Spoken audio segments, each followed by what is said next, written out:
انا حصل لي واقع التحرش من مخرج. اللي حصل من المخرج ده اللي هو فيلمه دلوقتي بيتعرض في السينما، ان هو تواصل معايا. انا عمري ما اتكلمت على اي حد بشكل وحش الحقيقه، بس دي حق ربنا وانا لازم احكيه. وكمان تواصل معايا بنات كتير جدا حصل لهم مواقف مشابهه منه، فهو متحرش. انا في العادي ما بحبش اتكلم في الحاجات اللي زي دي، لان غصب عنك هتبقى مع او ضد. وزي ما انتم شايفين في التشانل هنا بحب اتكلم في الفيلم ده حلو، الفيلم ده وحش، المسلسل عجبني ما عجبنيش، اقول لكم قائمه بافضل مسلسلات 2024. يعني من الاخر ما بحبش اتكلم في المشاكل وفضائح المشاهير. انا عارف ان السكه دي بتجيب ريتش، بس انا ما بحبش اتكلم في الحاجات دي. بس بصراحه لما قريت الخبر ده اتنرفزت جدا وما قدرتش ما اتكلمش عليه. انا حسيت ان الموضوع بقى عادي، كل شويه مخرج اتحرش بممثله صاعده. ده في مره مخرج عمل ورشه واتحرش بكل اللي فيها. حليب الخير. هو ده شرط فني يعني؟ لازم الممثله يعني لازم يحصل حاجه عشان الناس تتمثل، ولا في ايه؟ على فكره ممكن يسيب اي بنت تمثل عادي من غير ما حد يتحرش بيها، سهله والله. ما اصل كان الواحد ممكن يخاف على نفسه، مفيش هواز. وعشان ما اطولش عليكم تعالوا اقول لكم مين المخرج اللي عمل كده وايه حكايه الممثله دي، وهل فعلا هو اتحرش بيها زي ما هي بتقول، ولا ده البحث عن ترند وخلاص. بس قبل ما ندخل في التفاصيل يا ريت ما تنساش تعمل لايك وسبسكرايب وتفعل جرس التنبيهات عشان توصلك كل الفيديوهات الجديده.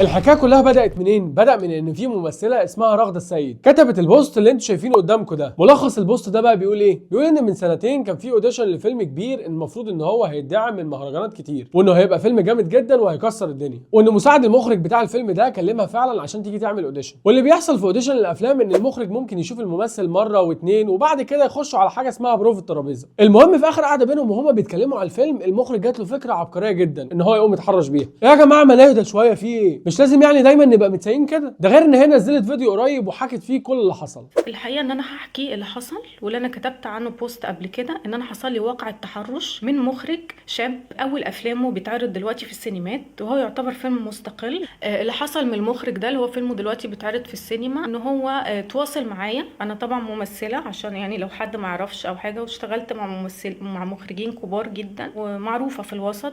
مش بشتغل كتير بس العاملين في الوسط يعرفوني، ومعروفه عني النزاهه الحمد لله رب العالمين، وان عمري ما اتكلمت على اي حد بشكل وحش الحقيقه. وما كنتش احب ان انا اتكلم على حد بشكل وحش، بس دي حق ربنا وانا لازم احكيه، علشان زي ما حصل لي ممكن يحصل لبنات غيري، خصوصا ان الفيلم بتاعه نجح والفيلم بتاعه بيلاقي دعم كبير قوي قوي دلوقتي من الصناع. وفي اكيد طبعا دعايه مدفوعه، بس غير مدفوعه كمان ان الفيلم حاز على اعجاب ناس كتير. دي مش مشكلتي، بس مشكلتي ان هو اكيد هيستمر في انتاجاته. وكمان اتواصل معايا بنات كتير جدا حصل لهم مواقف مشابهه منه.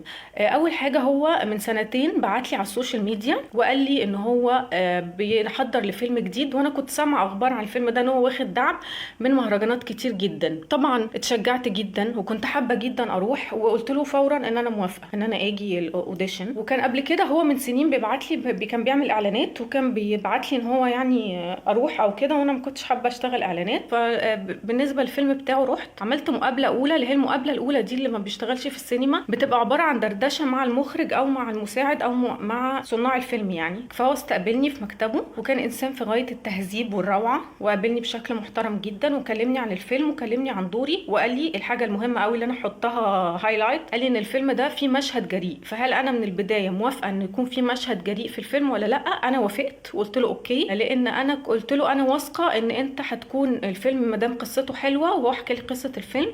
قلت له انا واثقه انه التنفيذ هيكون بشكل محترم وشيك، يعني مش شكل مبتذل ولا رخيص، يعني مش فيلم مقاولات. يعني انهينا المقابله وشكرته، وهو كان دايما بيكلمني وكان ظريف بيسعى لصداقتي بشكل محترم. هو اصغر مني في السن على فكره، وانا كنت بعامله على انه اخ صغير يعني، وكانش عندي مشكله ابدا ان احنا نبقى اصدقاء، لان اكيد اي حد بيشتغل مع حد فيلم عادي ان المخرج والممثلين يبقوا اصدقاء، ده شيء ما فيهوش اي عيب الحقيقه يعني. وانا حقيقي كنت بعامله كده. وهو الولد التيب بتاعه زي يونس شلبي كده، اللي هو قلبوز وبنضاره اعرج وبكوبايه وكده، فانا مش واخده منه خوانه تماما، ده غلبان كتكوت كده وبتاع. واللي حصل انه كلمني تاني حد مساعد عنده، والمساعد ده عندي في الفريند على فكره، يمكن يكون بيتفرج انا عندي سكرين شوتس بكل حاجه على فكره. المساعد ده كلمني وقال لي ان هو طالبني في اوديشن بقى، اللي هو الاوديشن ده برضو اللي مش بيشتغل في السينما، هو قراءه المشهد يعني. رحت له بالفعل، كان في مكتب تاني بقى، وعملت الاوديشن. وبعد ما مشيت اتكلمنا وقال لي تمام وان هو مبسوط من ادائي وكده. وبعد كده بقى دايما يكلمني ويسال عني وكده. والفيلم لسه في اطار التحضير، وكان دايما يبعت لي لما انزل، انا عندي عاده ان انا انزل دايما صور الاكل والحاجات دي، فقال لي مش هتعزميني مره على العشاء؟ فانا قلت مش مهم، انا عايزه بشتغل وهو ولد ظريف وكده، عزمته في بيتي انا عايشه مش لوحدي، عايشه مع اهلي، عايشه مع امي واختي، فعزمناه على العشاء وجيت عشا معايا، اكل في بيتي عيشي وملحي. وبعدين حقيقة مش عايزه انهار بس.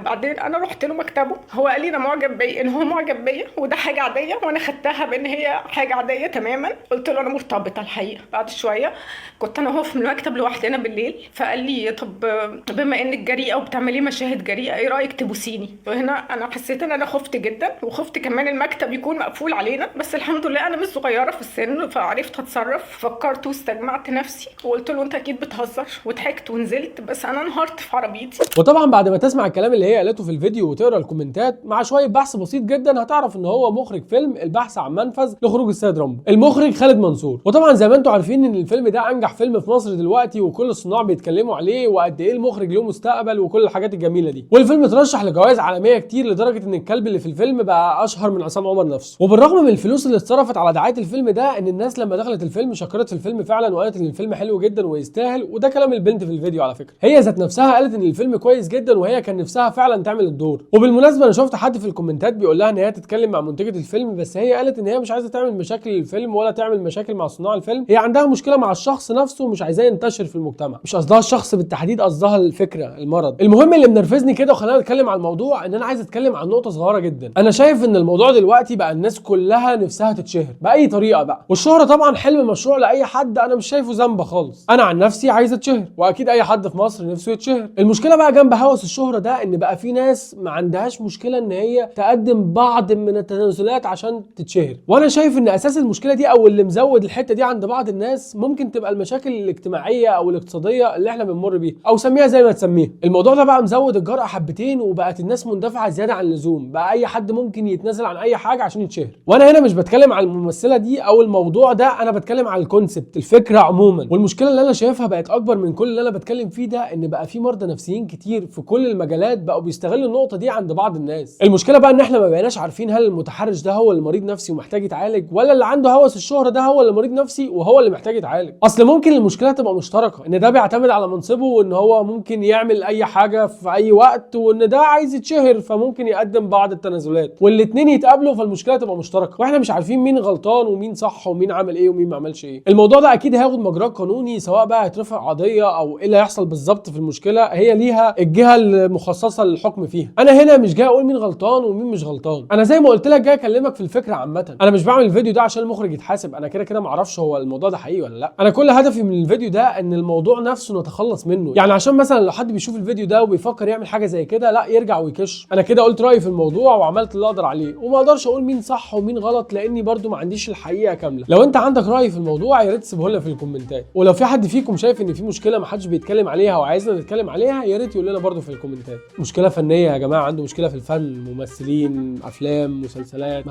مش هبقى المهم يا ريت ما تنساش تعمل لنا لايك لو الفيديو عجبك، وتشترك في القناه وتفعل جرس التنبيهات عشان توصلك كل الفيديوهات الجديده، وتعمل شير للفيديو مع اصحابك اللي بيحبوا المسلسلات والافلام. سلام.